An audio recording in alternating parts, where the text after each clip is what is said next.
Hey everybody, Jesse with Survival Summit. This is not a live stream, this is a pre-recorded podcast. I think we're going to slow down on the live streams for a little while and we're going to do pre-recorded podcast. They're a little easier to get out. We've been pretty busy lately. Tonight, we're going to talk about preparedness on the go, getting home safe when you're far away. You are away from home, but you're not away from preparedness. Welcome to the brand new Survival Summit video podcast, which you will find on Spotify, and we will also post this on all the other social media channels, Facebook, X, YouTube, probably not Twitch. We will post snippets and short clips on TikTok and things like that. Just keep an eye out for it. We're going to try to put these out at least once or twice a week, maybe even more often. I'm Jesse, your host from Survival Summit. If you didn't see the video yesterday, Scooter Brown from the Scooter Brown Band officially made his introduction announcement on social media, on his social media, as well as Survival Summit social media. So welcome, Scooter Brown, to the Survival Summit family. Today, I want to have a heart-to-heart chat about a scenario many of us face. Being away from home when an emergency strikes. Maybe you're an hour from home, maybe you're at work, maybe you're at college, maybe you're traveling several hundreds of miles away, maybe you're even thousands of miles away, up to a full day's drive or more. How do you get back home safely if disaster hits when you're far from home base? I travel often for work. I'm in Vermont right now. It's about a 5-hour drive back to my house, so I have to do things a little different when it comes to pace planning. So this is a personal topic for me as well. I've spent countless hours on the road, sometimes on flights, mostly driving, unfamiliar cities, all while asking myself, if something went wrong right now, how would I get back to my family? In fact, I take this so seriously that I've outfitted my vehicle with special gear to withstand EMPs from Faraday Defense. DEFCON vehicle, their surge protecting device. I've also been using some of their traps and ferrites. We'll talk about that more in a little bit. I won't get too heavy into that right now. Some of this stuff, we don't sell it on our website, but at shop.faradaydefense.com, you can check that out for sure. And again, we'll talk about it in a little bit. The key of peace of mind in these situations is going to be planning and preparedness. That's what we do as preppers. Preppers. Some people don't like to be called preppers, but it's becoming more mainstream, and it's just a word. We anticipate scenarios and we build layers of readiness. One framework that I have always lived by is PACE planning, which stands for Primary, Alternate, Contingency, and Emergency. It's basically a concept from a military strategy that ensures you're never relying on a single solution in a crisis. And I'm sure you've heard me talk about it before, or if you've read my book, Pace Planning, which is available now on the Facebook shop on our page, as well as the TikTok shop, and on Amazon, and on our website, thesurvivalsummit.com. Pace planning, in short, for any critical task, like getting home to your loved ones, you're going to want a primary, a backup plan. The contingency is the backup to your backup, and an emergency fallback. Redundancy is resilience. So how do we structure a solid get-home plan? A great way to think in terms of the 9 pillars of preparedness, which we talked about a couple live streams ago.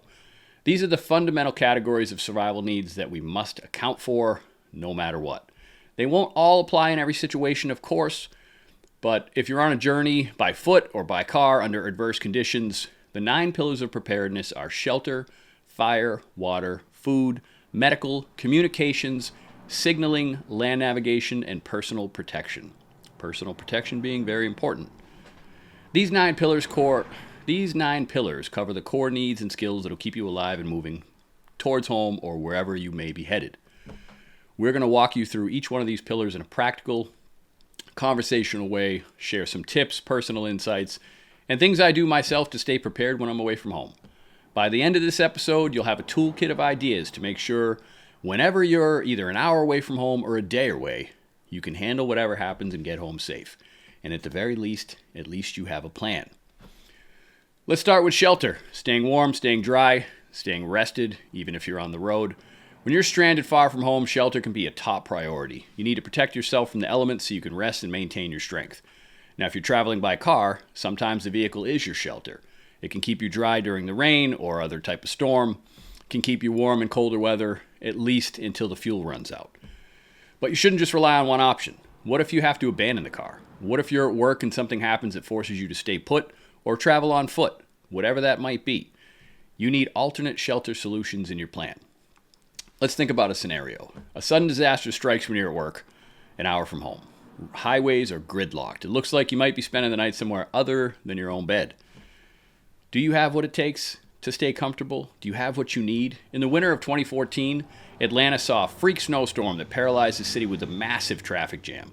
Many people were stranded in their vehicles overnight, and others had to take shelters in churches, fire stations, and even at a Home Depot. Now picture yourself in that situation. Would you be able to keep warm enough? Could you get some sleep? Could you get rest? Do you have any food, water, things like that? You could be there for a little while. It's happened before, and you would be surprised how many times people get caught, not just in world-ending events. I know you guys see a lot of clips that we put out on social media that are talking about grid down and this and that, but regular disasters happen all the time, all over the country. So let's talk about some practical shelter strategies for an away-from-home emergency. I like to always keep an emergency shelter, whether it's, right now I have one of the TentSmith tarps. I also have an emergency bivy sack. In the wintertime, I keep a sleeping bag. You can even carry something like a Mylar blanket, which is really small, really compact, easy to carry. It can reflect your body heat, and it can really be a lifesaver. Even if it's cold and you have to sleep in your car, maybe you ran out of fuel, you don't have any heat. So a simple Mylar space blanket or even a regular blanket, preferably wool, 100% wool is awesome, can really do the trick. So, but again, in the wintertime, try to keep a 0-degree sleeping bag in your vehicle if you have the room, and a wool blanket as well. As well as extra socks, maybe some thermal clothes, things like that, in case you have to leave your vehicle and travel on foot. You're going to want winter boots, gloves, a hat, things like that. Carry a poncho or a tarp. This can serve as a makeshift tent or a ground cover. Remember, in the wintertime, you don't want to sleep directly on the ground. You want some cushion between you and the ground because that cold will radiate into your body and you could get hypothermia pretty quickly. So with a poncho and some paracord, you can rig up a quick lean-to, keep off the rain and the wind. It's not the Ritz-Carlton, but it can keep you alive through a wet night. Plus, a poncho doubles as rain gear when you're moving. Again, very important, especially in the winter. Make sure you're keeping extra gear. I say it all the time. A lot of people will leave their house -0 or even 10 degrees, whatever it is. Maybe they're only going to the store, so they have sneakers, sweatpants, sometimes even just a t-shirt. Some people don't even put on a jacket if they don't think they're going that far. But what if something crazy happened? What if you went off the road in the woods and you had to walk back because it was a big storm? Whatever the case may be, just keep a stash bag with seasonally appropriate jacket, hats, gloves, boots, maybe a spare sweatshirt and things like that. Keep that in your vehicle if you can. Teenagers and kids are the worst when it comes to this. They will go to school in next to nothing because they're like, hey, I'm in the car, I'm warm, I'm going right into the building, I'll be fine. Well, that's not always going to be the case. What if they take the bus and the bus breaks down? There's a lot of things that can happen. You need to be careful and you need to pay attention. You want to identify safe shelters along your routes too. So as part of your planning, scout out places on your commute or whatever your travel route is that could serve as a shelter in a pinch. Could be simple as an all-night gas station, a rest stop, a friend's house, even a public building. You really should have this kind of stuff marked on a map and have those spots noted. So if you're on foot, there's a storm raging, you'll know where the nearest refuge is. If you want to carry a tent in your vehicle, awesome. Maybe you're a college kid, maybe you don't have a car. Maybe you have to learn a little bit more bushcraft primitive skills and carry minimal gear to make sure that you're going to take care of these needs. Everyone's going to be different. No one's pace plan is probably ever going to be the same.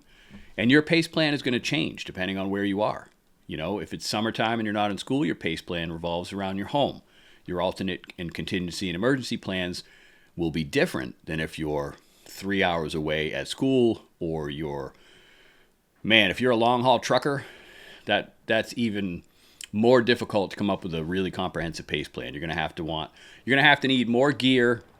You're going to have better plans. You're going to have a lot of cache locations, assuming that you have some of the same routes. But a lot of the cross-country truckers, you're going to be able to carry a lot more gear in the sleeper cab. So there's things that you can do to mitigate, but it's still not going to be easy because you could be anywhere, any given day, any given week. You could be, 3,000 miles away from home. So it's definitely not going to be easy. You really have to tailor your pace plan to yourself and what your circumstances are, your level of training, the type of gear you have, things like that. So now let's apply PACE to shelter. Primary might be using your vehicle or finding a motel for the night. If that fails, your alternate could be staying at a friend's house, staying in an office building, any safe spot where you can hunker down. As a contingency, you might have to use that poncho tarp or a bivvy to shelter outdoors. In an emergency, you might have to improvise. Might get a sturdy structure or a natural shelter like cave or under dense trees if there's nothing else available. Always have layers and layers of options. Talk about planning everything with your family and your friends. You may think, oh, I don't have a bug out location or I don't have a contingency location. Talk about it with your friends. Talk about it with your family. People know a lot of other people that may have some areas where, hey, my cousin Joe lives, midway between where you are at college and where you live. Maybe you could stay there, even if it's just for a night, or even if you just have to stop there and get some water and food and things like that. So personally, in my travels, though, I do a little bit of all the above. I've slept in my truck before during long trips, and I've definitely learned the value of a good sleeping bag. I've also noted rest areas along the highway that are open 24/7, not just for going to the bathroom, but if there's a storm and I need to stop somewhere, you want to have those locations marked out, especially if you're traveling to some of the same areas. They may be far away, but if you're taking the same route a lot of the times, like I am, you really should know where things are between point A and point B. You're going to be much more comfortable than you would be if you have to unexpectedly spend the night somewhere and you have no idea where that might be. So next up, fire. Light and heat when you need it. Why fire? Because having the ability to make a fire can keep you warm, boost morale, cook food, purify water, and even signal for help if you need it. When you're trying to get home and facing the unknown, a humble fire becomes a multi-tool of survival. Now, if you're stranded near civilization, say a workplace or along a highway, you're probably not going to be making a campfire, and it could be unsafe. You could draw unwanted attention in some scenarios. But imagine a situation where you had to take a long detour on foot through a rural area, or you got lost off-road, and you had to overnight camp outside, or the temperatures, maybe they plummeted. A fire could save your life from hypothermia. Even in less dire cases, being able to boil water or heat up a can of soup that you might have packed can provide energy and comfort and really help you in your mental space, especially if there's something going on where you're very stressed. So primary, you should always carry a lighter. A Bic lighter is your best friend. That should be your go-to. Quick, fast, and easy. I carry a simple Bic lighter with a waterproof case, usually in my pocket, and I also have one in my bag. They're pretty cheap and they're effective. They can also break. You can run out of fluid. You can have issues. Bic lighters are great, but if you're using them in extreme circumstances, they're not always going to be great. So what's your alternate as part of your PACE plan? Stormproof matches. These are the kind that'll relight even after being dunked in water, and they burn pretty long. You can get the Titan Stormproof matches. Those are some of my favorite. They're really, really amazing. And just keep a pack in like one of the little containers. The Titans come in a nice little case that's waterproof. It's pretty amazing. So again, your lighter's your primary. Stormproof matches are going to come in really handy. You could light it, dip it in water, and it'll still be going, and you pull it out and it's still lit. A lot better than those old trick birthday candles. So what's your contingency? Maybe your contingency is a ferro rod, a ferrocerium rod, and a striker. It's basically a metal rod that produces sparks when scraped. It lasts for thousands of strikes and even works when it's wet. It does take a little bit of skill to learn. You have to scrape the black coating off of it first till you see the silver, and then you can start to scrape. You can also use the spine of your knife as long as you have a good 90-degree knife. If you have a blade that you're having a tough time getting sparks from a ferro rod, chances are it doesn't have a 90-degree spine, and you want to use the striker that came with the ferro rod if you don't have a good sharp back of your blade. Don't use the blade of your knife, only use the spine of the knife. You could damage the blade otherwise. So you got to practice beforehand if you're going to carry a ferro rod, but it's an amazing backup, and it's virtually indestructible. Not completely, but virtually. So what's your emergency? Well, your emergency could be knowledge and primitive skills. In a pinch, you could start a fire by friction, like a bow drill, or with a magnifying lens and sunlight.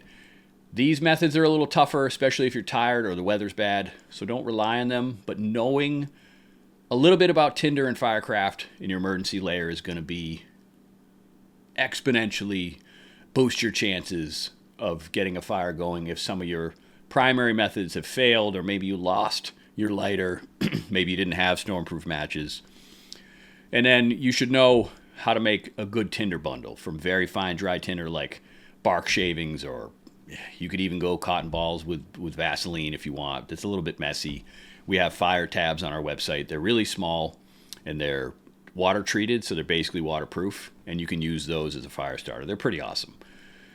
And it's going to make catching a spark a lot easier if you know how to make char cloth, and you can also carry a small metal tin and you can make your own char cloth in the field with 100% cotton. I think we have a couple videos that show you guys how to do that, and they're probably on YouTube as well as other social media channels. So along with those ignition sources, you want to carry some tinder in your kit, like fire tabs. Or if you want to stick with cotton balls and Vaseline, great. Those are going to ignite very, very easily with a single spark or a flame and probably burn for a couple minutes. And they could really help you to get your fire going. Fire isn't just about warmth. It's also a psychological boost. The sight of a small flame can be comforting in a stressful situation. And it might keep you mentally in the fight to get home. Just remember, be safe.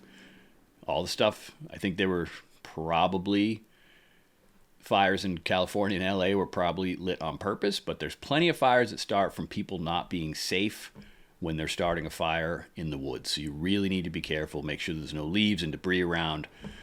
Try to scrape that stuff out of the way, build your fire in the dirt. If it's very, very windy, maybe you want to build a Dakota fire pit, something that's deeper. Maybe you don't want to be seen and you're going to build one of those anyway.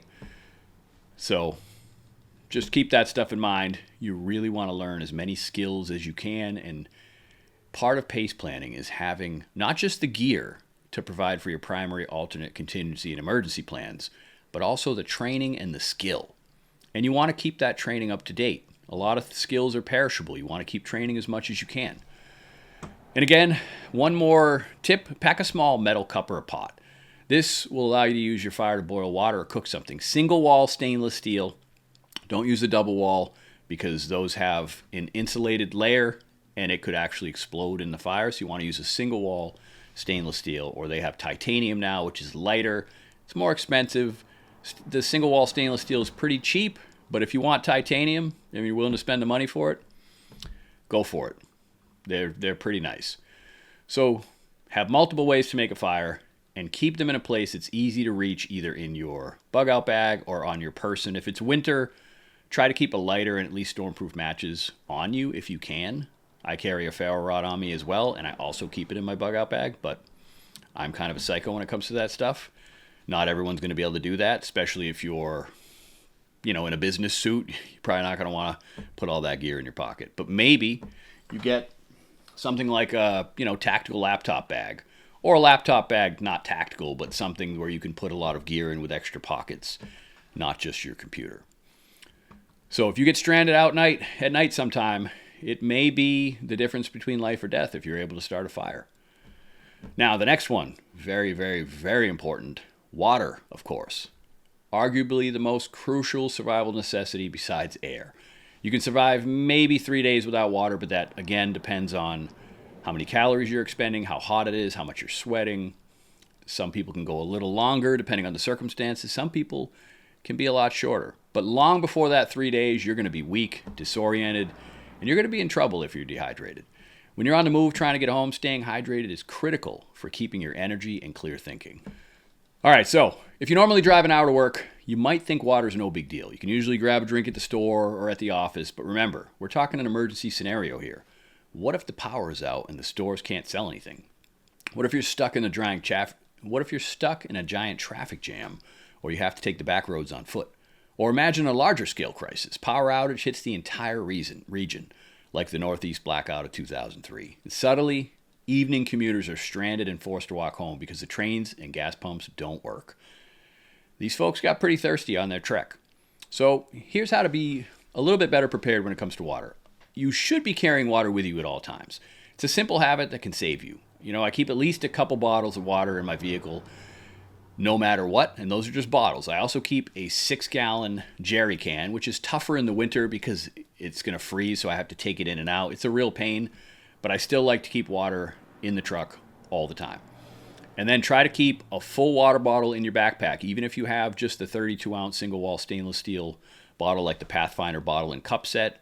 Keep that filled with water. And if I'm driving long distance, that 6-gallon jug is going to come in really, really handy in the vehicle. You're not going to want to carry that. 6 gallons is pretty heavy in a jerry can with water. So whatever you have. And in the in the summertime, a lot of people are worried like, oh man, if I keep water bottles in the car, they're going to get leaching. They're going to have all these problems. Well, carry something like a Grail GeoPress, which is going to filter bacteria, viruses, and certain chemicals as well.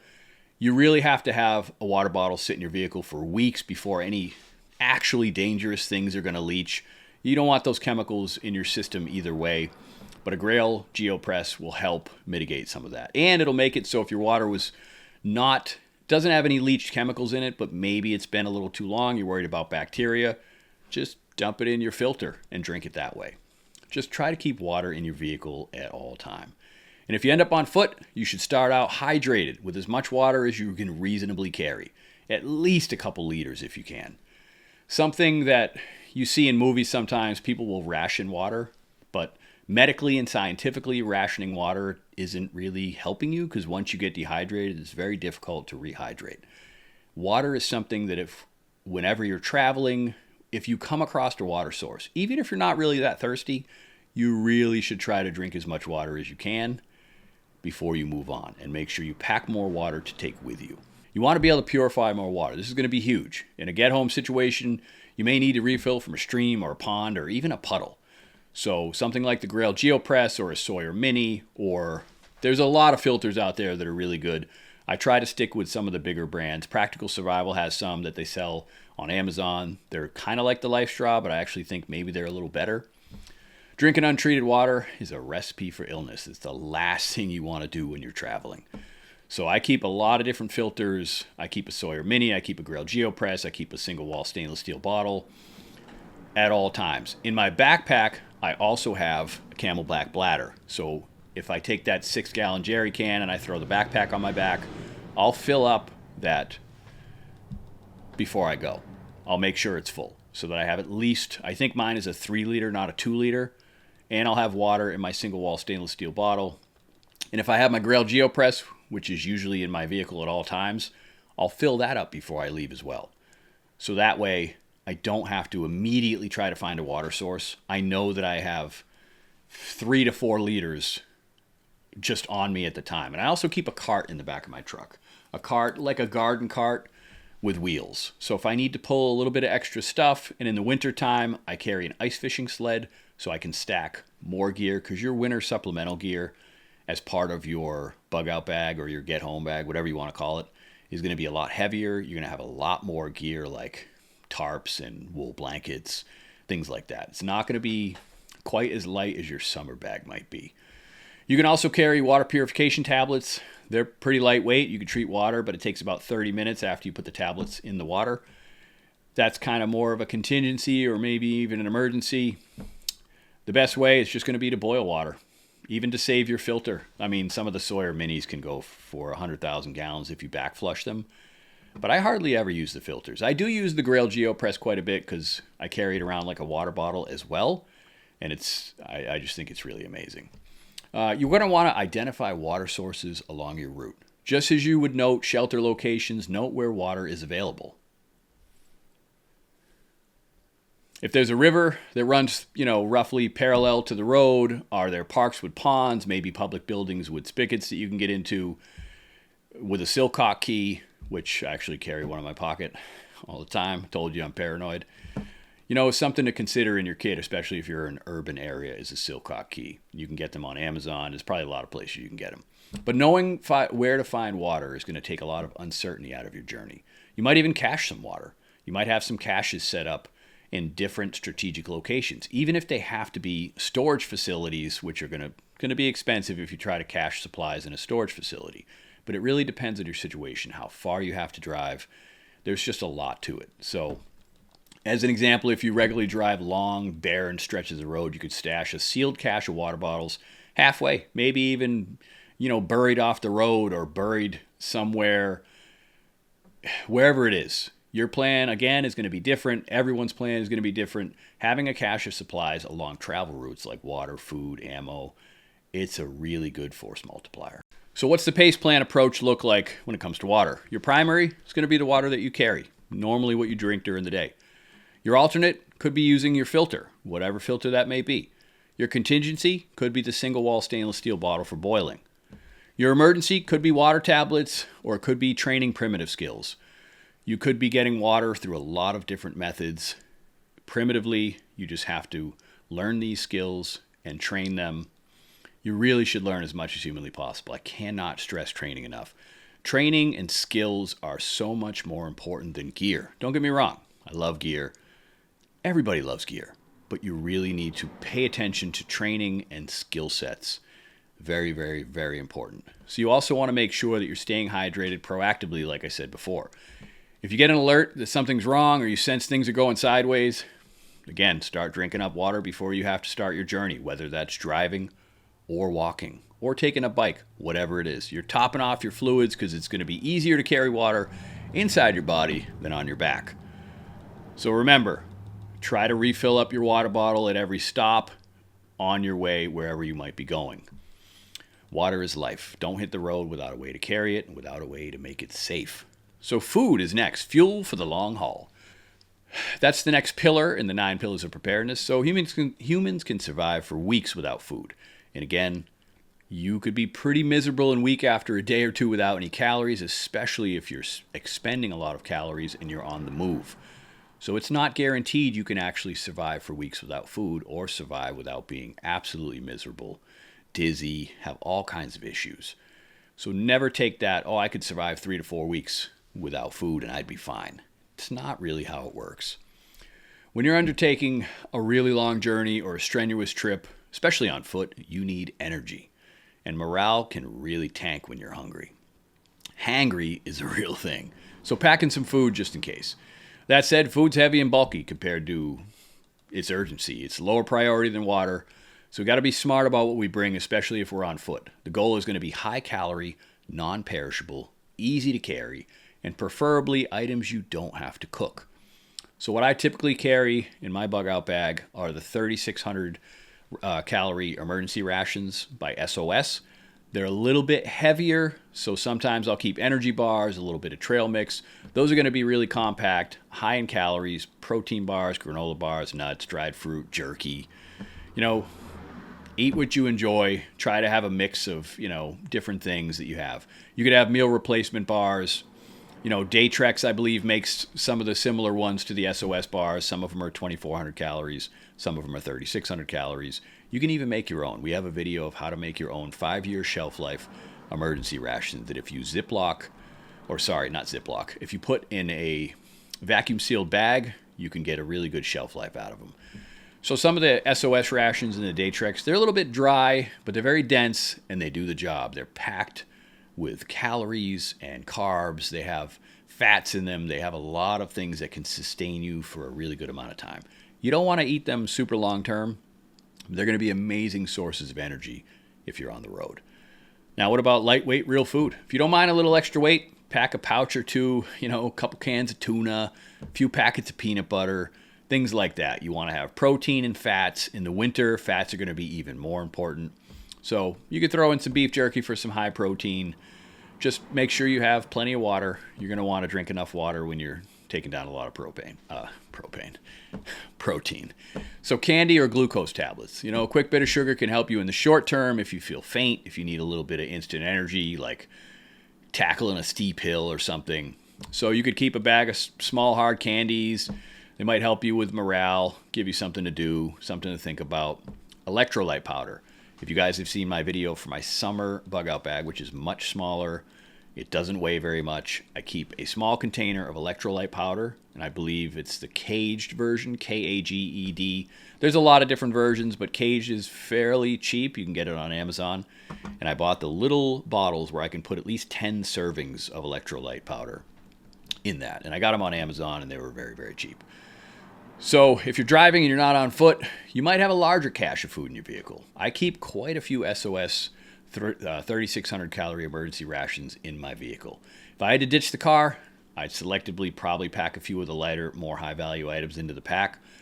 But if I could, especially if I was taking my cart with the wheels, even if it was just for a short time, I would take all of that emergency food if I could. And again, caches are worth mentioning. You can store food in your emergency caches along a route. Just make sure it's waterproof, critter-proof. Imagine walking 50 miles to a cache and finding a couple of freeze-dried meals and a stove in there. How awesome would that be if you really needed it and you could get it? So let's apply PACE to food. Primary, the food you bring with you. Alternate, could be the lightweight rations, could be MREs.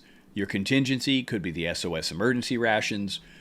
Your emergency, well, that could end up being foraging. Trapping and hunting is probably not going to be, if you're trying to get home, especially if you weren't expecting to be somewhere, you may not have the things you need to do that. But foraging, if you have the skills and the know-how, and you know how to properly identify edible plants, just make sure you have the skills and the training, please. It can be dangerous if you don't. And there's a lot of lookalikes, especially when it comes to mushrooms and things like that, that you could really get into trouble. So be very careful with that. And if you can't find food, you stay hydrated. Stay hydrated as much as you can. Now, again, keep an eye on the expiration dates for any of the food that you're going to store long term, either in your car or in a cache, and rotate them as you need to. So when the time comes, they're still going to be good. Bottom line, food is fuel. Pack enough high-energy snacks to keep your engine running until you can make it home. So what's next? Medical, first aid, and health on the go. So picture this. You're halfway through a long walk home and you feel a hot spot on your foot. Oh no, it's a blister forming. Or you trip on debris and cut your palm maybe. Maybe you feel a headache coming on from stress and lack of sleep. These are the little things that can quickly become big problems if you don't address them. That's where the medical pillar of preparedness comes into play. When you're away from home, you may not have immediate access to a doctor or even a pharmacy. You're going to be the first responder for yourself and maybe for other people. So you want a good first aid kit and you want the knowledge how to use it. Even if you have to build your own, you could build your own first aid kit. You want moleskin bandages for your feet. So if you even feel any heat in your feet, like maybe something starting to rub, you're going to want to put a moleskin bandage on that to protect that blister. Band-aids of different sizes for small cuts and blisters. Sterile gauze pads, rolls of gauze, medical tape, if you have larger wounds that you might need tape, antiseptic wipes or small bottle of small bottle of iodine to clean wounds and prevent infection. You could even use hand sanitizer in a pinch. I wouldn't really want to do that, but you could if you had to. Antibacterial ointments like Neosporin. Everybody probably has a little bottle of Neosporin in their house. Apply it on the cuts, keep them clean. Pain relievers and whatever meds you might need. So maybe keep a little blister pack of ibuprofen or acetaminophen for pain, fever. If you have issues with allergies, you maybe want to pack some Benadryl, maybe some Imodium for other issues. And again, blister care. Keep a pair of spare socks in your bag. You want to keep your feet dry and you want to keep them clean and you want to make sure that you're using moleskin bandages if you think you're starting to get a blister at all. Now, trauma. You should always have an IFAK. Depending on your level of training and your level of comfort, you might want to have a tourniquet, like the Gen 7 Cat Tourniquet by North American Rescue. We also have a lot of kits on our website that we get direct through North American Rescue. It's all made in the USA. Hemostatic clotting gauze for severe bleeding, compression bandages, Israeli pressure dressings, S-rolled gauze. I keep a lot of different tourniquets and I keep multiple kits. I have one main kit in my vehicle in case I ever come up on an accident. And on my bug-out bag, I have a small IFAK that's more of a personal IFAK. And then personal medications. If you have any prescription meds you rely on, like whether it's insulin or an inhaler or heart medicine, you really should have spares when you're traveling. Even if it's just a day trip, bring at least a few days worth of meds. I also recommend having a printed list of your prescriptions and any important medical information, allergies, things like that, either in your wallet or in your bag. In case you're becoming incapacitated and someone might be helping you, you want to have some information just in case, especially if you have a chronic condition. Having the gear is step one. Knowing how to use it, step two. Although, that really should be step one. I can't stress enough the value of basic first aid training and CPR. It's definitely worth it. And more advanced training like Stop the Bleed courses or Wilderness First Aid or a TCCC or TECC course, if you can take those, I highly, highly recommend it. So let's talk about a scenario. Let's say there's an earthquake hit in the area when you're at college classes. The building shook, you had to evacuate, you decided you were going to try to get home. In the chaos, maybe you cut your arm on a piece of broken glass. It's not life-threatening maybe, but it's probably a deep cut. With a good first aid kit, you can clean and dress that wound yourself on the spot, preventing infection and stopping the bleeding, which means you can continue on your journey home. Without those supplies, that cut might sideline you. You could be getting dangerously infected by the time you make it back. Or another scenario, you've been walking for hours and you have a nasty blister on your heel. Maybe your new boots weren't as broken in as you thought they were. If you have moleskin or bandages, you can stop and treat it early. Cover it up, prevent it from rubbing. Without treatment, man, every step after that is going to be agony until eventually you're forced to be stopped. A blister, how ironic would that be to survive the initial disaster and then be stopped by a blister? But it happens. So take care of your feet. Change your socks whenever they're sweaty, air them out, rest them, whatever you have to do, and always treat hot spots on your feet immediately. Remember to include sanitation and hygiene as well in medical considerations. It may not be traditional first aid, but staying clean is going to help prevent illness. Pack a small bottle of hand sanitizer, some tissues, a bandana for multiple uses, and travel-sized toothbrush, toothpaste. Brushing your teeth might seem trivial, but little routines can keep you feeling better and more civilized on a journey that you don't know how long it might last. And it could prevent some dental issues at the same time. So again, definitely keep as much as you can. But don't overpack. Don't try to throw everything, including the kitchen sink, in your pack. You want to cover your core needs. You don't want a pack that's too heavy, because if your pack is too heavy, you may not travel as far as you think you're going to go. It might be too much. If you don't have a cart, or you don't have a bike, or you don't have something that'll help you, that weight is going to feel like a boulder on your back after a certain amount of time. And your body is, if you're not used to it, if you haven't practiced, if you haven't done any rucking with your backpack and hiking and gradually adding weight, you need to know what your physical capabilities are. All right, so with medical needs, let's get back to that. Pace for medical needs. Your primary, probably your first aid kit and the skills to handle minor issues. Your alternate, you could have backup supplies maybe in your vehicle or your cache.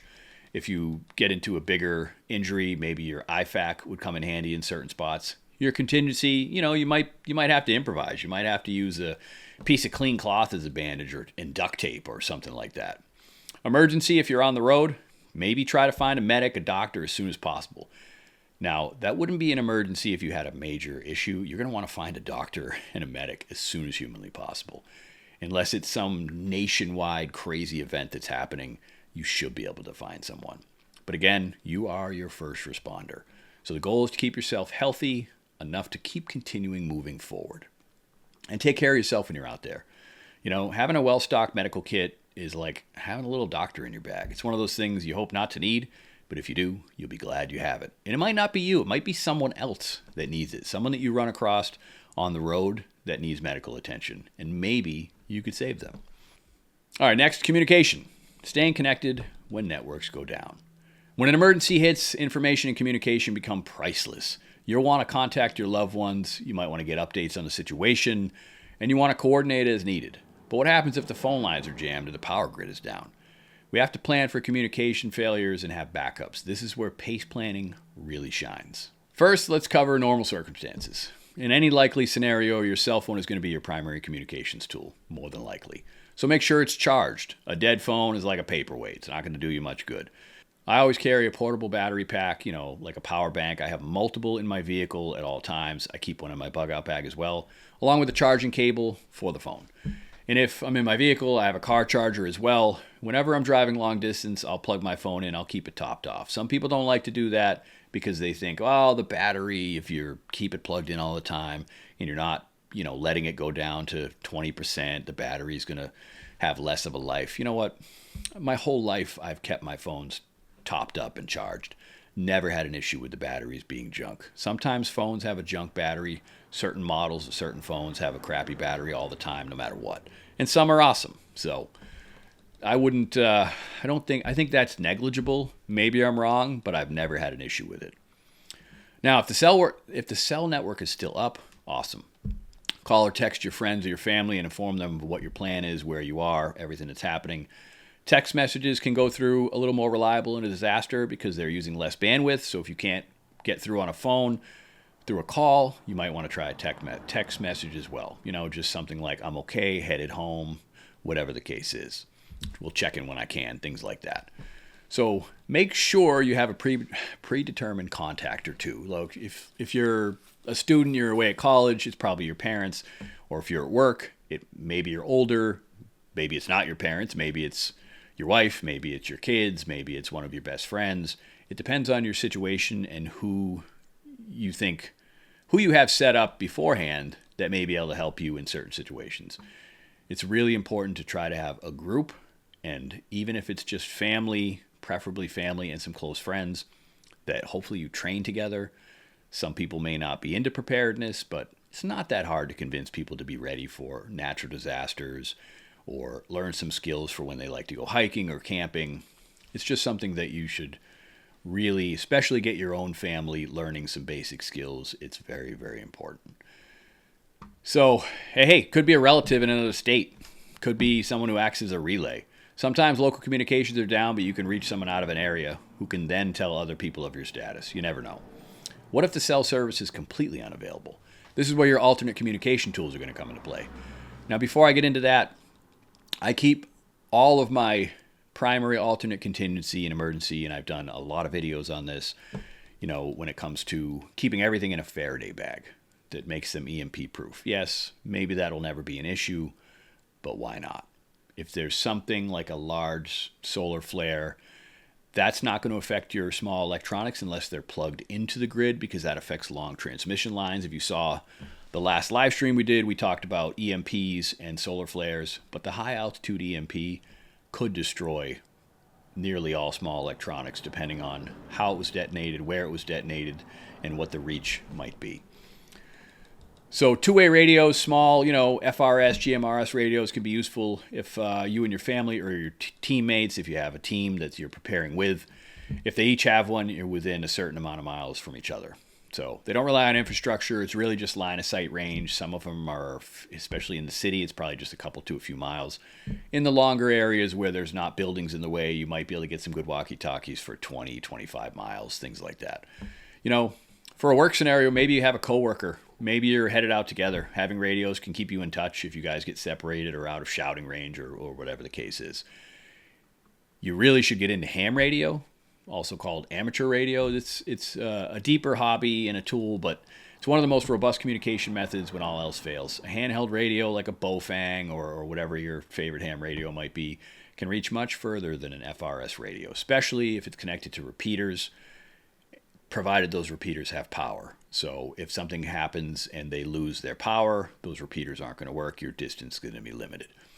Now, you do need to have a license to transmit legally in normal times. But in a true emergency, if it's life or death, the rules are relaxed. So with a ham radio, might be able to contact someone dozens of miles away, or at least listen in on an emergency responder frequency to gather intel. So I keep a ham radio. I keep one of the walkie-talkies that also has GMRS capability. So if you do have a walkie-talkie with GMRS capability, without permission, you're not going to be able to use other people's repeaters, but you don't need a license for the GMRS. You just need a registration with the FCC. But when it comes to ham radios, there are, I think, 3 different types of licenses that you do need. And check out hamradioprep.com. We don't have a deal with them or anything, but they have a really good site where they do training. And you can also do prep for the classes, and they can help you get set up to take those tests to get your licenses. Another is emergency radios, something with NOAA, AM, FM, small battery powered, or even a hand crank is great for receiving news and emergency broadcast. It's not going to let you talk to other people, but at least you can hear alerts, weather updates, and maybe even instructions from authorities. I have a little hand crank radio with me all the time. Again, I also have a lot of power banks, and the radio I have has a flashlight built in. It's worth its weight because it's very lightweight. It's got a lot of different features, and they're pretty awesome. Now, satellite phones or satellite communicators. I have a satellite phone. Someone else on the team has a satellite phone. It's kind of a high-end piece of kit. A lot of people will say, well, wait a minute. I can use satellite messaging, or I can use satellite through my cell phone as well. or I can use Starlink. And yeah, that's true. But if your primary is your cell phone and your cell phone dies or something happens, then your alternate or your contingency is also your primary. That doesn't really help you. If you have the money and you can pay for, you're probably going to pay between $70 and $100 a month for a good satellite phone, whether it's Inmarsat or Iridium. Or you can get a Garmin InReach or a SpotX or things like that and send text through satellite. Again, you want something separate from your primary, which is your cell phone. Satellite on a phone, awesome. But again, you lose your phone breaks, then both your primary and your alternate are both gone. So you want to make sure you think about that. So some of these also have SOS features.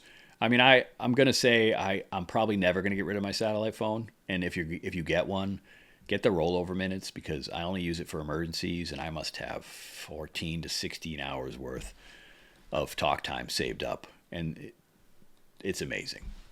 And they work anywhere in the world. So especially if you're going to travel a lot in remote areas, it could be a really worthy investment to get a satellite phone. Starlink. So if you guys saw the video I put out a week or two ago, I think it was a week or two ago, I did pick up one of the Starlink standards, one of the on the go, like the mobile version, not the one for your house. I think I paid I think it was less than $350. And I didn't get the unlimited because, man, the unlimited is like $165 a month. I got the $50 a month, 50 gigabytes. Unless you're streaming movies all the time, I think you could surf the internet just doing normal internet activities pretty much all day, every day for the month, and you're probably not going to go over that 50 gigabytes. So to me, it's worth it, and the jump to go unlimited is just, it's too much, but I set it up. I have a video showing you guys kind of how it worked. Man, the Starlink is, it's pretty awesome. Now, communication is not just about gadgets, it's also about planning. You need to make sure that you have a plan, you have a good communications plan. You know, even just simple stuff like agreeing on a primary and alternate meeting spot or a safe location, or if I'm not home by X time, we can't reach each other, I'll try to get to X location. Whatever the case may be. Again, all your PACE plans are going to be different based on your circumstances. Sometimes just knowing each other's plans is good as talking. This way your spouse, your kids, your parents, they know what you're likely going to do, and vice versa. You know what they're likely going to do if the phones don't work and there's some kind of disaster. Some low-tech communication could be a whistle. We'll cover that when we get to signaling. Could be simple pre-written note templates like, Joe was here, headed in this direction. You could leave that at a meeting place if you had to leave before someone got there. I know that sounds a little spy movie-ish, but, if you left work on foot and your family later drives the same route looking for you, maybe you agreed to chalk a certain symbol on a particular sign, and leave a note somewhere at a checkpoint. Things like that could be handy, especially if you have no communication. And there are little coordination tricks that can save a lot of uncertainty. One more piece, information security. In chaotic situations, rumors are going to fly. You got to be careful about what information you trust. So if you have a radio, try to verify across multiple stations, or especially if someone on the street tells you like, hey, don't go there, this bridge is out, or don't go to this area. Weigh it carefully. Check it for yourself from a distance if possible. Good intel as well, like learning which areas are affected or where help stations might be. It can help inform your route planning. Especially if you need to change your route from point A to point B or B to C, you're going to want to have some type of way to get news and stay alert so that you can change your plans if you have to. So don't rely on your cell phone as being the magic lifeline. It may not always be. Have backup devices if you can, and have a plan. Please have a PACE plan. I cannot stress that enough. Signaling. So getting noticed when you need to have rescue or staying under the radar. The signaling pillar is closely related to communications, but it's more about catching attention when you want to be found. Typically by a rescue crew or, someone in your friend, your group, whatever that might be. This is literally a lifesaver if you're injured or lost. And on the flip side, sometimes surviving means avoiding attention. And we'll cover that when we get to personal protection, a little bit of gray man theory, things like that. But signaling is about having the means to communicate over distance when other direct communications are not possible. So we talked about a whistle. Don't go anywhere without a good loud whistle attached to your pack. The human voice doesn't carry that far, especially if you're weak or your voice is hoarse, but a whistle, man, you can hear that from much further away. You can have the universal distress signal is 3 blasts on a whistle. So it's a simple, lightweight, cheap tool to keep in your pack or even on your person that you never know when it might come in handy. Now, what about a signal mirror? This is a classic daytime signaling device.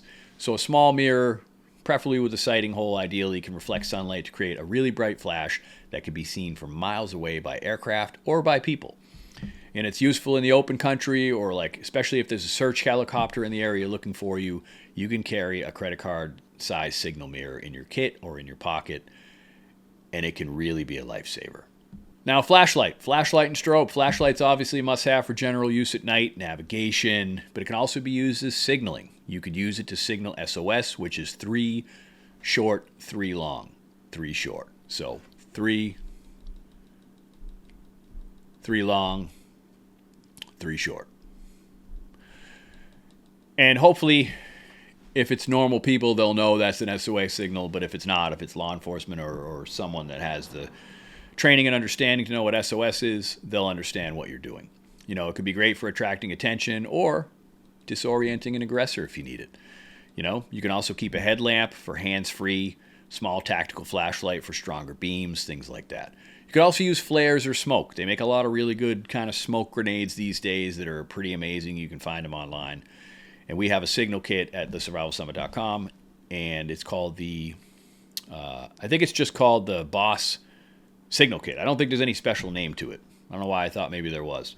But it has a little smoke canister. It's not like a smoke grenade. It has chalk. It has reflective tacks. It has a ton of stuff. It's actually a really comprehensive signal kit.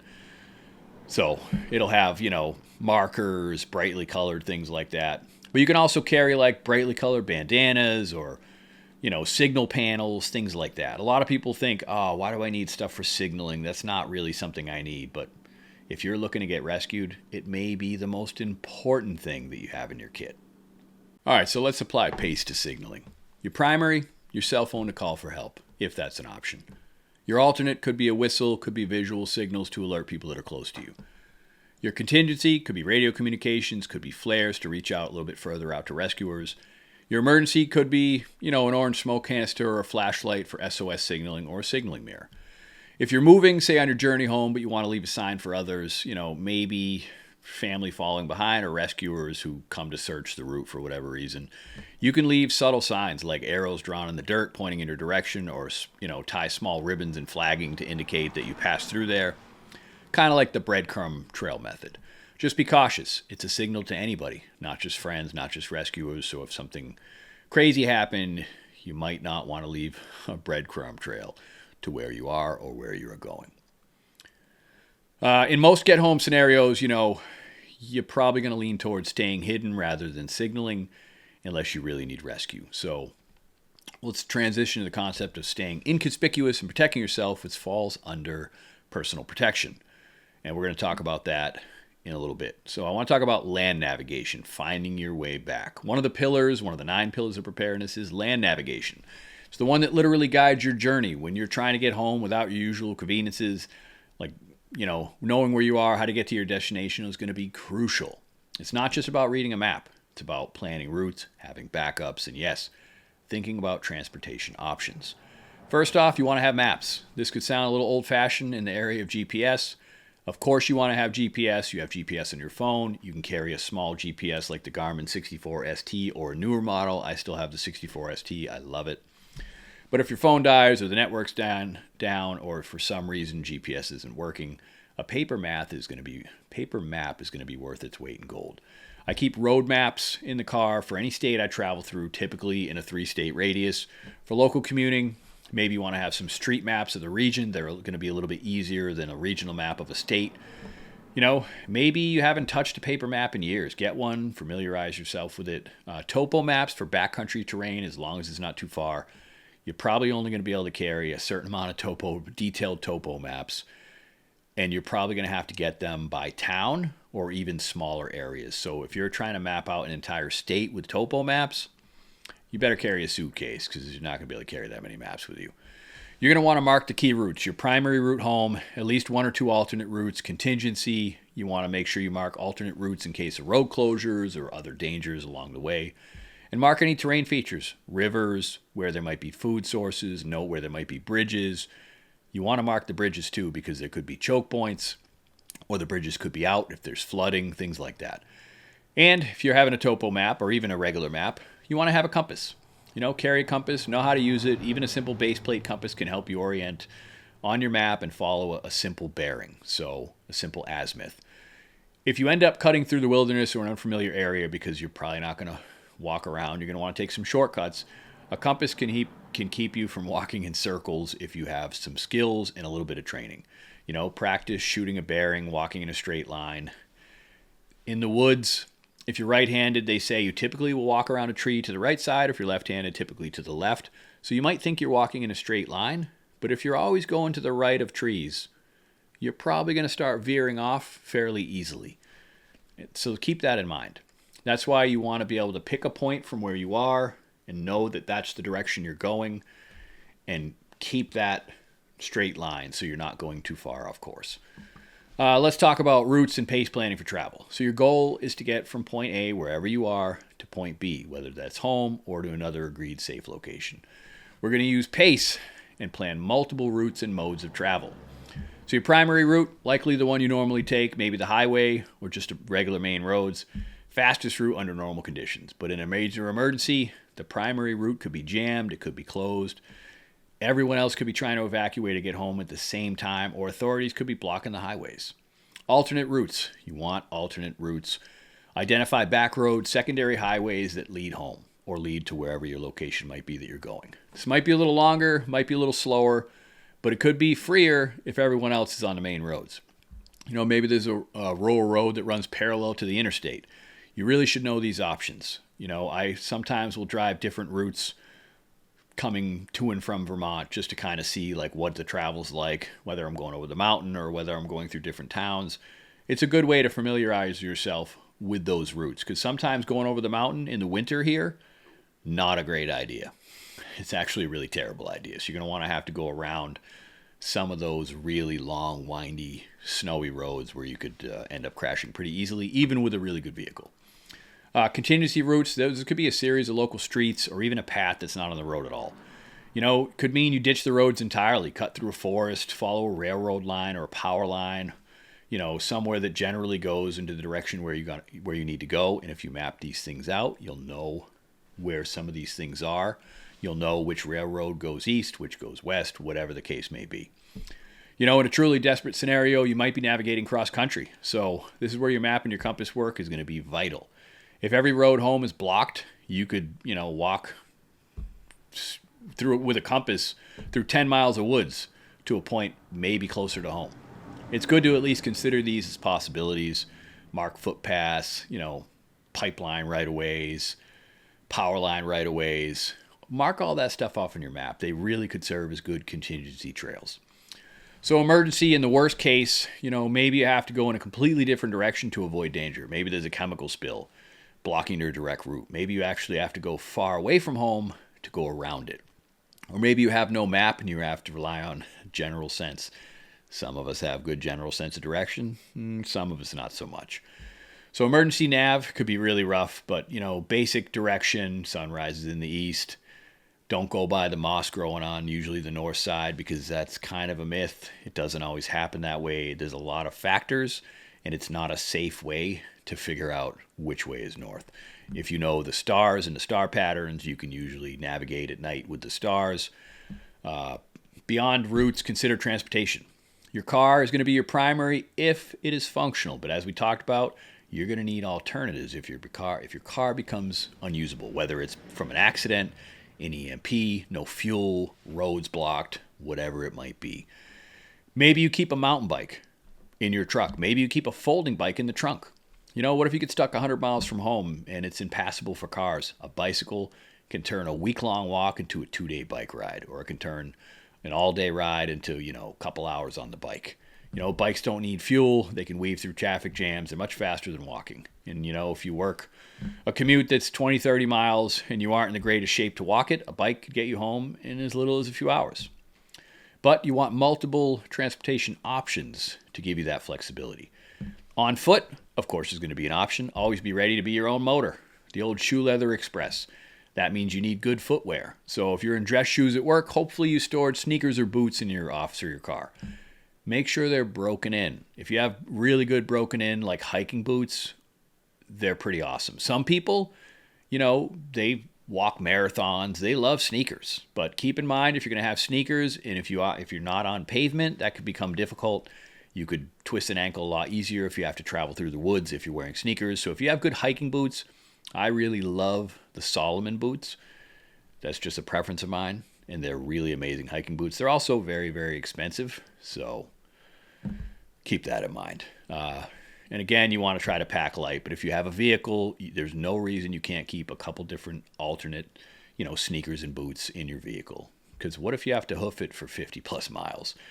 You're going to want to make sure that your feet are going to be covered. You're not going to want to do that in heels or in dress shoes or things like that. Now, quick note on fuel. If driving is your main plan, please keep your gas tank at least half full at all times. When it gets close to half, fill it up. Don't be lazy. Fill up your gas tank. That's a common rule in the prepper world. Never let it drop below half, because in an emergency, you may not be able to refill. Gas stations could be closed. The lines could be crazy. I carry 3 5-gallon. Not everyone's going to do this if you don't have a truck, but I carry 3 5-gallon metal gas cans in the back of my truck full at all times.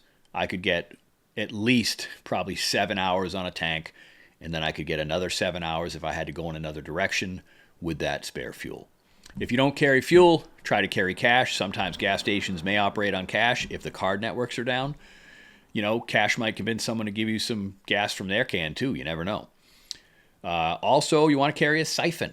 Maybe there's an abandoned vehicle, or maybe the pump stations are down and you're in a really desperate situation. Carry a siphon kit. It's better than a garden hose and trying to suck the gas out of a garden hose. Siphon kits are pretty easy to use, and they really, really, really could come in handy. So, earlier we talked about caches when it comes to water and food. You can also cache other travel aids. You can have another set of clothes, shoes, cached at your location. You might even cache a bicycle at a midway point. Maybe you have an old bike that's locked up in a storage unit or at a friend's house along the route. Some people even, they'll bury fuel and spare vehicle parts and things like that along those routes for those contingencies. For a get-home scenario, maybe not that extreme, but it shows the concept. So there's a lot of things that you could do. Now, I mentioned earlier the EMP protection for the vehicle. Why? Well, because worst-case scenario, an electromagnetic pulse from a high-altitude nuclear detonation could disable electronics, including vehicles. So I have some ferrite clamps on wires in the truck. I did podcast quite a while back with Dr. Arthur Bradley. He's also EMP doctor on YouTube, and he's made a lot of the stuff for Faraday Defense, the company. So I keep the trap. I also keep ferrites, and I have their new, it's kind of like, it's a module. I'm trying to remember the name of the company now, and it's escaping me. EMP Shield. Oh my goodness, they're so popular. How could I forget the name? So Faraday Defense has a device similar to the EMP Shield, and Faraday Defense's device can work for like 270,000 amps, I believe it is. It's pretty amazing. It's basically kind of a surge protector that's much more robust. Now, these measures, they're not always 100% guarantee, especially if you're in a newer vehicle with tons of microprocessors. It's not completely guaranteed. You're obviously going to be better off if you have, a vehicle running on points. If you have a older vehicle, especially pre-80s, they're not going to be affected by EMPs. So you really would be perfectly fine. But definitely check out Faraday Defense, because there are some mitigating things that you can do on your vehicle to help protect against things like that. So what's your PACE plan when it comes to transportation?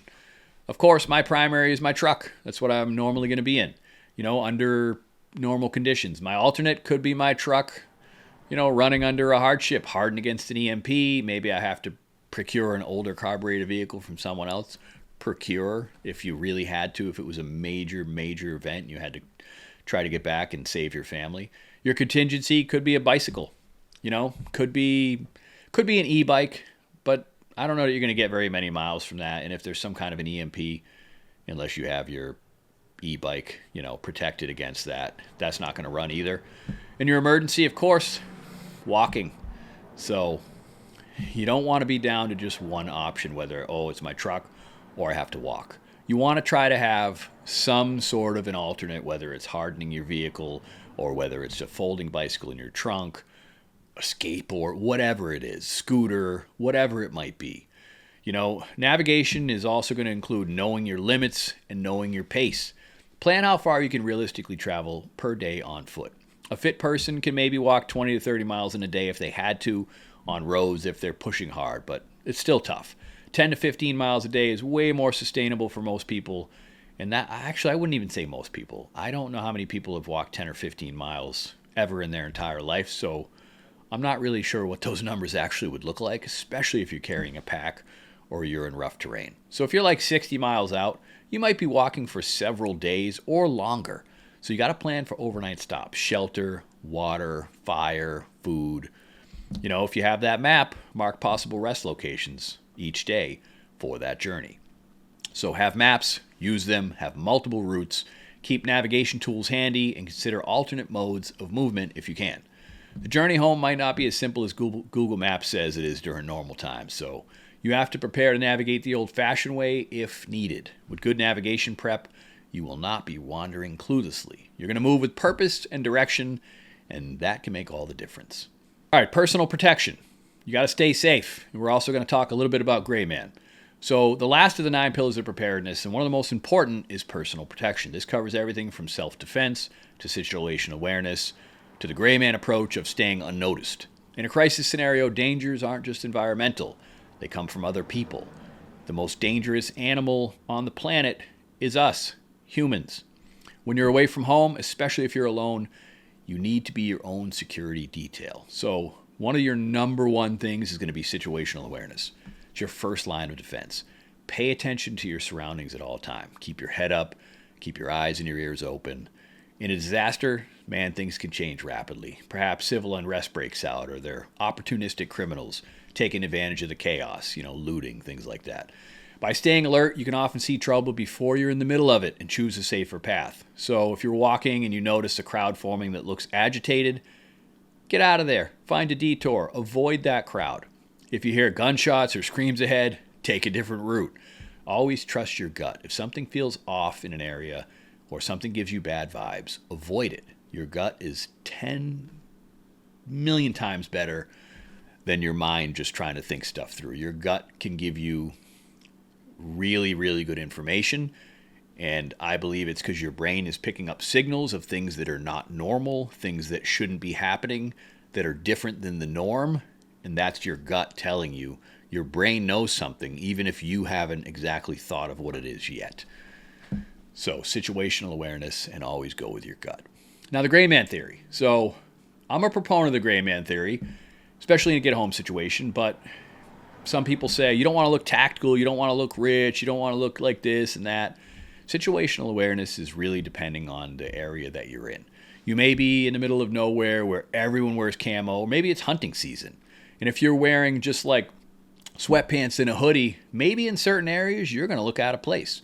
You need to know what the baseline is for the area that you're in. So if you're in a big city, you're probably not going to walk around in camo. Just know the baseline of the areas that you're going to be in, the types of people that live there, what they typically wear. Because again, Gray Man is subjective. It's not always going to be just one thing. It's not always going to mean one thing. It's always going to be different. But, have a plain looking backpack. You don't have to have it covered in molly and tactical patches. That could make you a target. Maybe even dirty up whatever you have. Make it look a little old. Go with civilian, standard neutral colors, no camo, no BDU pants, things like that. And if you're going to carry concealed, keep any high-end equipment out of sight as much as possible. You don't want to stand out in a crowd. You definitely don't want to stand out in a crowd of either evacuees or survivors and looking like maybe you have some stuff that they might want, And Gray Man also means behavior. Don't advertise your plans and what you have. If somebody asks you, hey man, where are you headed? You got any food? You just shrug it off. Hey, not sure, just trying to find my family, and sorry, I don't have anything to spare. You don't have to be rude, just be vague. Blend into the crowd, move with purpose, but not in a way that attracts attention. Avoid wearing flashy jewelry and obvious logos, things that might indicate anything about you. The more you can be just part of the background, the less likely you're going to be targeted by bad actors. Self-defense tools. Despite your best efforts to avoid any strange situations or any violent interactions, you still could face a threat. So maybe an aggressive individual or even a wild animal, depending on your environment. It's going to be wise to carry tools for self-defense. Those are going to depend on your personal training, local laws, your comfort level. If you don't carry the pew-pew, which hopefully you do and you're trained. But if you can't carry the pew-pew and you're not licensed or it's not legal for you to carry, consider carrying other types of self-defense items. You could carry pepper spray, you could carry a good knife, you should have one anyway. Improvised weapons, a walking stick, kubaton, whatever it might be. And especially if you're a college student and maybe you're going to school with people who live in your same state or your same town, there's strength in numbers. Try not to travel alone if you don't have to. Maybe it's a coworker or a classmate or whatever the case may be. Trying to get home in the same direction, form a little group. People are going to be less likely to mess with a group than a lone individual. You can watch each other's back, share resources, boost morale. Now be careful about trusting strangers too much. It's a balance. Team up with people that you know, and if you don't know them, you need to be really extra careful because you never know what their ulterior motives could be. Now, know when to be seen and when to hide. This is going to be scenario dependent. If law and order is still somewhat present, police are around, then you mainly hide from would-be criminals, but you're not hiding from authorities or rescuers. If society is really broken down in that moment, you might actually avoid everyone. For instance, during civil unrest, you try to move to back alleys, move through the woods, maybe next to the road rather than walking down the main street. At night, I might not, travel at night based on safety. I might move in different areas at night under the cover of darkness. It really depends on a lot of different factors. But if you don't want to be seen, just stay off the main roads because a lot of people are going to be traveling on those main roads, or you just want to be careful. And it's also going to be riskier if you can't see threats. So sometimes at night, hunkering down, until daylight might be safer for you. There's really no one-size-fits-all answer. It's all about reading the situation. So here's a little caution for when you're in the home stretch. As you get closer to home, maybe within a few miles, still don't let your guard down. Sometimes local areas might have opportunists waiting at the edge of town or, known gathering points. Keep observing your surroundings. Keep your situational awareness up until you're really where you need to be and you're safe. One more component of personal protection is mental preparedness. Stay calm and project confidence. Desperation can show on your face and in your posture. If you look lost or you look scared, you could be seen as an easy mark. Predators are going after the weakest prey. But if you look like you know exactly what you're doing or where you're going and you don't look anxious, generally speaking, most people are going to leave you alone. It might seem odd, but a confident stride and posture can psychologically deter a confrontation. It basically says, I'm not a victim. I don't look like a victim. Don't mess with me. It's not always going to work, but in a lot of cases it will. Again, predators are usually going after the weaker prey because it's easier for them. And be prepared to make tough decisions. You might be polite to people. You might have to get a little aggressive. You just need to be aware of when to take it up a notch, when to take it down a notch, when to calm things down, and maybe when you have to get a little bit more aggressive. You might have to skirt around someone who looks like they're in need because if you stop to help them, you put them in danger. But again, and people could be setting up traps where, the typical thing you see in gangs in certain cities have done this. They send a woman out in the night into the road screaming, help, help, help. And then you stop, you get out to help, and boom, you get attacked. So you need to be careful. And that has happened. They put out alerts even in some towns in Massachusetts before that some gangs were doing this, whether it was part of an initiation or whatever it was. It happens. So you need to be careful. People are going to prey on you if you're trying to help other people. So again, situational awareness, your gut, having personal protection, things like that are going to be highly important. So we'll talk about personal protective gear a little bit. If there's a chance, like falling debris, if you're in a city, especially if you're staying in a bigger city, you might want to carry some safety glasses and gloves. Think 9/11. The amount of dust that was coming down, a lot of people have a lot of health problems from 9/11. So, it might not hurt to have, a lot of people probably still have masks with them nowadays, but we're not going to get into that. That's a totally different subject. But a dust mask, could help if the air quality is really bad, whether it's smoke or dust from a disaster or whatever it is, So personal protection, it's a big topic, but, the essence of it is avoid trouble when you can, protect yourself when you can't. Stay invisible when it makes sense, and be ready to defend yourself if you must. At the end of the day, you are the most important piece of gear in this whole plan. Your mindset, your skills, and your will to survive. All the tools in the world don't matter if you're not mentally prepared to use them or skilled enough to use them. So cultivate that survival mindset and cultivate those skills as often as humanly possible. We've covered a lot of ground, no pun intended. Let's take a moment to recap. When you're away from home, whether it's a short distance or hundreds of miles, and an emergency strikes, preparedness is your best friend. By thinking ahead of the 9 pillars of preparedness: shelter, fire, water, food, medical, communications, signaling, land navigation, and personal protection, you create a comprehensive safety net for yourself. Each pillar is important on its own, but together they cover a spectrum of challenges that you might face on a journey to get home.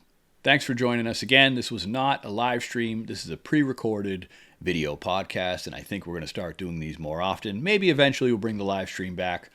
But until the next time, thanks for listening.